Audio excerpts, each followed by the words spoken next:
Hey, welcome back to the world's greatest shoe industry podcast, Shoe and Show. My name is Matt Priest. I'm one of the co-hosts here as we continue this 9-year run or 9-year reign of just dominating the podcast airwaves. I don't know if that's a thing, but with great content around the footwear industry, all about the business side. There's some really cool sneaker podcasts out there. I've been on a couple actually, and they're a lot of fun. But that being said, this is where we talk the industry. This is where we talk business. This is where we talk logistics and tariffs and trade, et cetera, et cetera. And I have two of my friends who, one of whom has been on this program several times. Both of them appear at all of our events throughout the year as kind of leading experts on just global logistics, not just for footwear, but for every industry. And so I'm super excited to have Mike Piza, my good friend at Apex, and Jeff Wu, his partner in crime, on the Shoe and Show this week. Mike and Jeff, welcome to the show. Really appreciate you coming on and joining me today. Hey, Matt, thanks a lot for having us back. Really appreciate it. Love being on here with you guys, too. We'll do the best we can to share our insights. You always do the best, man. That's what this is about. And if it's not the best, we'll just act like it's the best. That's just the beauty of having your own show. So, Mike, one of the things, and I beat this horse dead over and over again, but it's something that you told me, I don't know, 12 years ago. We've known each other a long time, about how, footwear is not the only thing shipping product. And I know it's hard for our viewers to understand that the whole world from a logistics standpoint doesn't revolve around shoes. I think technically it does. But from a practical perspective, there are other products being shipped to the U.S. And you've always guided me. It's like, look, Matt, the tech drops are a big deal. And we just had the announcement on the Apple iPhone in the new iPhone 17. That's come out. Talk to our viewers about what that does to capacity and the flow of goods, particularly in fall timeframe, because that's when these products are dropped as we head into holiday. Sure. So those new product introductions, they happen from now until November, kind of leading up to the holiday season. On the tech side, there's usually multiple ones. Sometimes you don't know what's coming because it's new technology, and sometimes it's very big. Obviously, the phone launches are very key. And people have to realize it's not just the phone; it's all the accessories, right? Like the cases, and it really impacts the air freight market quite heavily because they want to get them quick to market. Not just the phones, but also the accessories that go along with them, and it's usually a pretty large volume. And then you have a lot of gaming devices out there on the tech side that'll launch new versions as well. And the holiday season is typically a very big peak. And Jeff and I were talking prior to jumping on here on the Shoe In, and there was a couple of things that we took away even from the event in New York when we were on the stock exchange, but like. A lot of the apparel and footwear customers, there's two main seasons. There's the back to school, and then the holiday, and there's things mixed in between. And what we heard from a lot of customers, both retail in general, was like back to school they weren't going to ship that heavy. They were going to try and shed existing inventory, whether it was clothing or shoes and so forth, or anything back to school, because they didn't understand the tariff impact. So. I know we've talked a lot about like it's an ever-changing dynamic, like week to week, month to month, and there's a lot of customers out there that are very like shy to ship, not understanding the tariff impacts that might happen. And we identify these dates like August 30th or whatever the date might be, but then something always changes at the last minute. So it's been very difficult for people to ship and forecast and get their costing right. So. We're seeing like a timid time. I will add this before I kind of close out this question is, the peak season for air freight is usually from now until, let's say, October 15th. It's about a 7 week run. And the forecasting that we're seeing is it's not that strong in terms of what people are going to be bringing in. I think that's both from the consumer side, not sure if they're going to buy new stuff heading into the holiday season. So we're just not seeing the really large forecast that we're typically seeing from September to, let's say, late October. Yeah, Mike, this has been a year like none other. And we say that, I think, every year now, right? It's like 2020, you're like none other. 21, you're like, and so on and so forth, right? So we've had all these starts and stops, these fits and spurts as the president has announced tariffs and no tariffs, and people are jamming product in and then they're pulling back. And, we did a survey with Alex Partners headed into back to school and holiday, and a lot of the focus was like, even back to school, people were buying earlier. They're buying in early July. And that may have be kind of pulling from what consumers plan to buy on holiday. And I think I've seen a number of reports in the last week or so that since the first time since 2020 that consumers are planning to, at least right now, to spend less than they did holiday this year versus the same time last year. And so I think that's top of mind for everybody. We had the jobs report just come out recently. So there's a lot of kind of data points. Now, Jeff, from your perspective and where you sit within the organization, we talk a lot about kind of the landscape's really uncertain right now. Mike just laid it out really eloquently. From your perspective, what kind of tools and resources and technology are your clients using to try and navigate through some of this chaos? Because as much as we want to be able to predict the future, we can't do that, but we can create some line of sight using tools and technology and resources that might be helpful. So walk us through some of that. Yeah. So some of the clients that we're seeing, number one, there's proliferation of sort of those market rate tools. For example, like Magaya, or there's a bunch of other ones.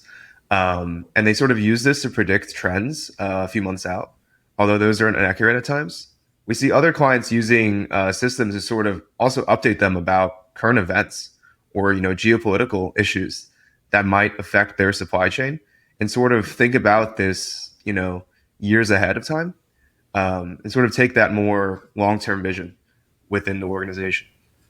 Yeah, that can be hard to do. I will provide a shameless plug that plugging into your trade association, your friendly neighborhood footwear trade association, is also helpful, because we're here in DC and I literally just got off the phone with government officials about what's coming next. And there's a lot of information out there. There's a lot of misinformation out there. So we can help provide that clarity. Now, Mike, coming back to you, as we think about, we're heading towards holiday, it feels a little soft. We hear the consumer's a little nervous. Inflation is still hanging out there. You got some rate cuts coming. Can some of this change? Have you seen, you've been in the business a long time. It's a family business for you. You've been your whole family's been in logistics for a long time. Have you seen a moment in this time of the year where you're like, hey, it's going to be a little soft, and then something flips and it actually turns out better than you thought? Yeah, listen, Matt, that can always happen. I'll just comment in general, like, the ocean freight market has really collapsed. I think that's good for a lot of shippers. The market, if you look back to, COVID's a bad example, but like historical levels, so many reasons.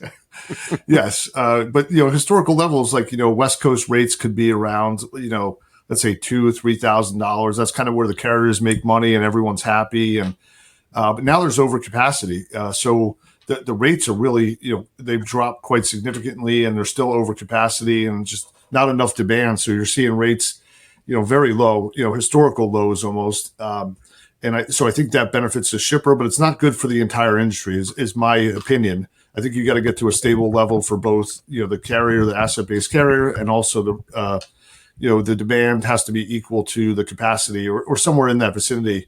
So we're seeing that, and things can always change. You have the Red Sea situation still kind of pending out there a little bit. You can have a boat hit a bridge down where you are. Kind of, things can happen at any moment.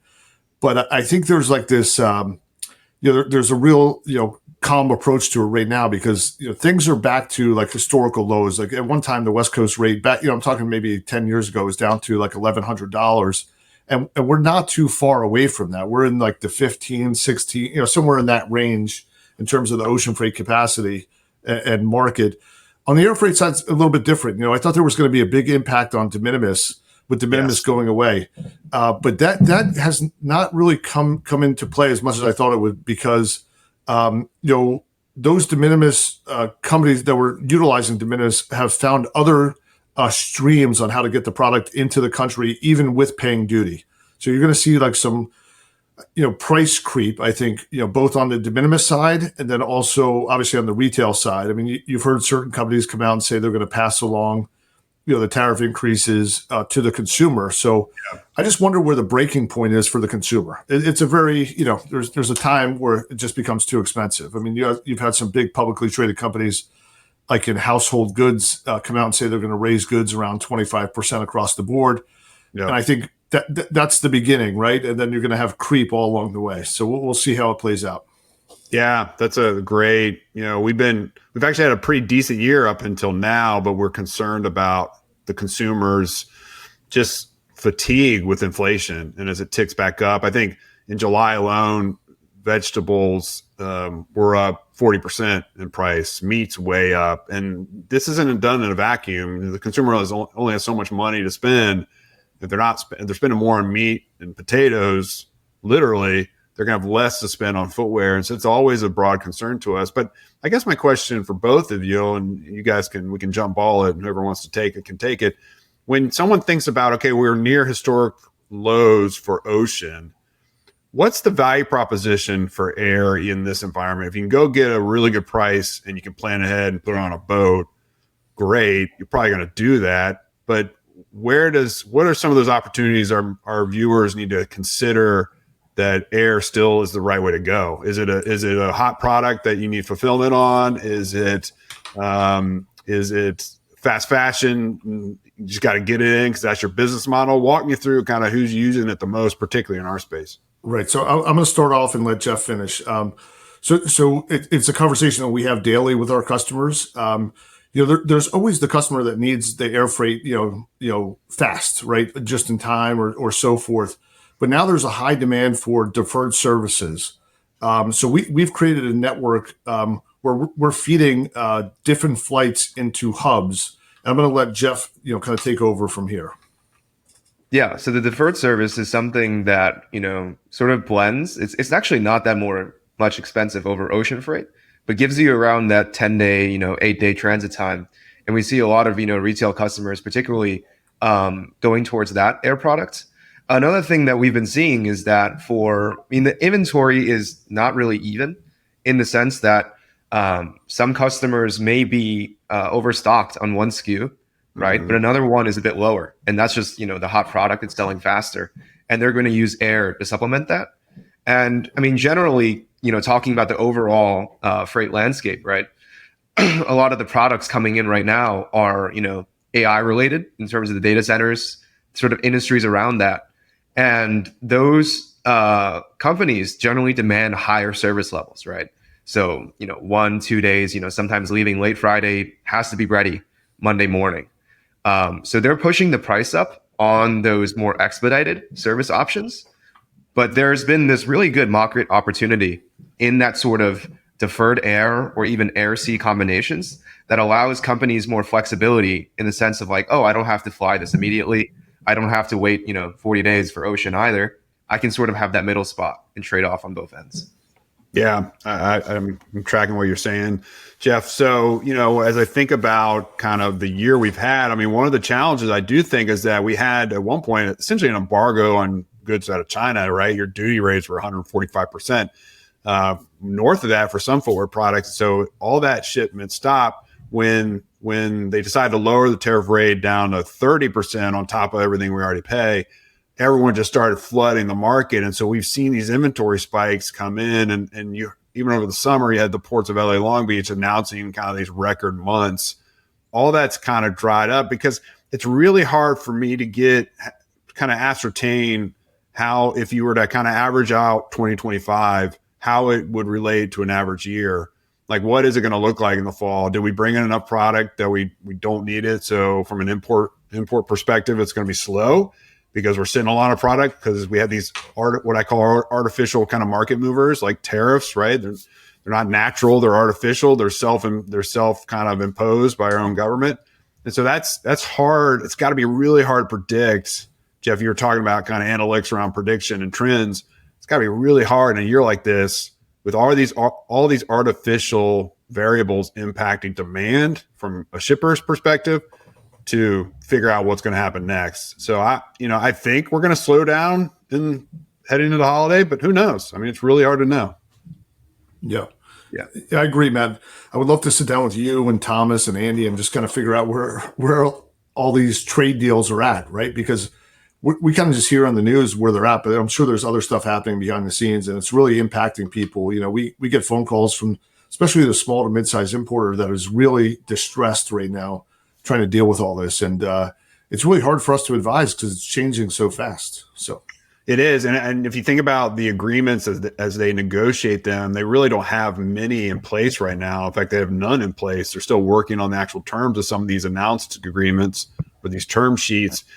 And if you're a footwear manufacturer and you're looking across Southeast Asia and you're like, I don't know what the rate's going to be in Vietnam versus Cambodia versus Bangladesh versus Indonesia, I may just stay in China. And I think the purpose of this exercise is for us to migrate out of China. We've been doing it for 15 years, and most of that's gone to Vietnam, but there might be incentive to actually go back into China because the pricing is so competitive right now. So none of this is done in a bubble. None of it's done in a vacuum.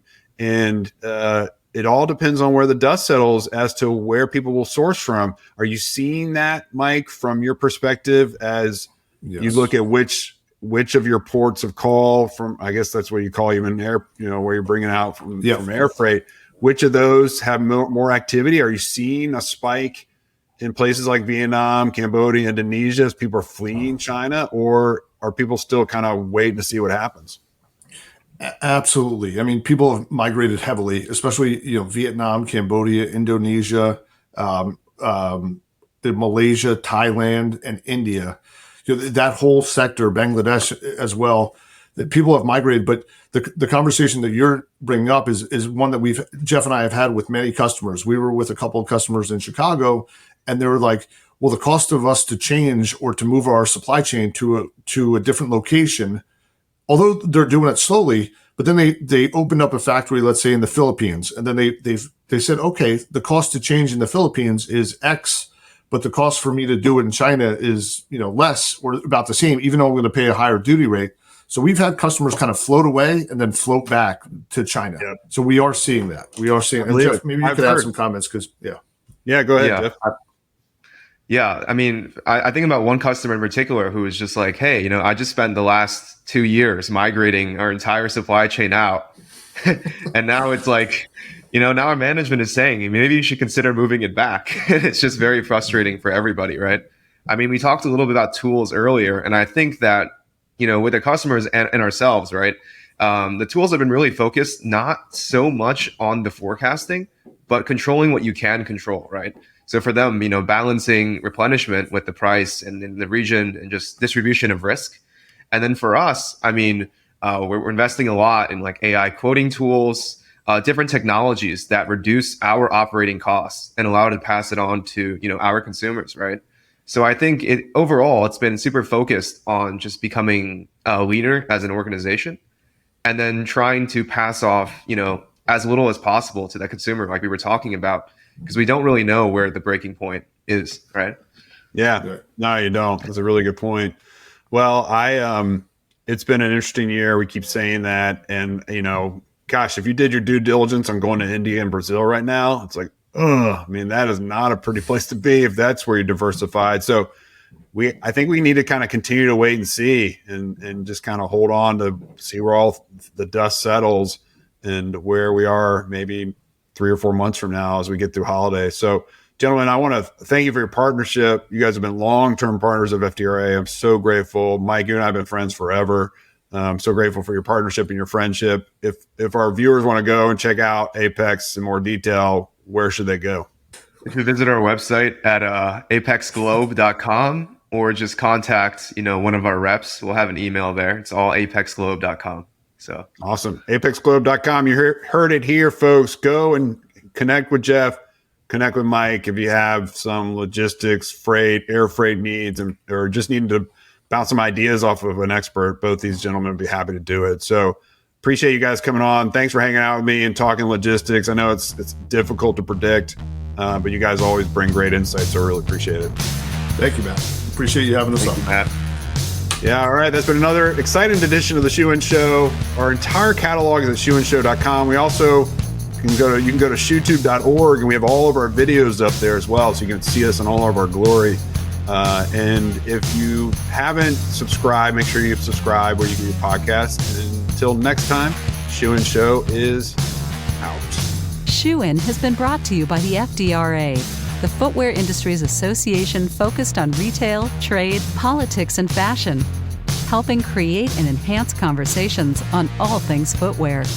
For information about FDRA, visit fdra.org.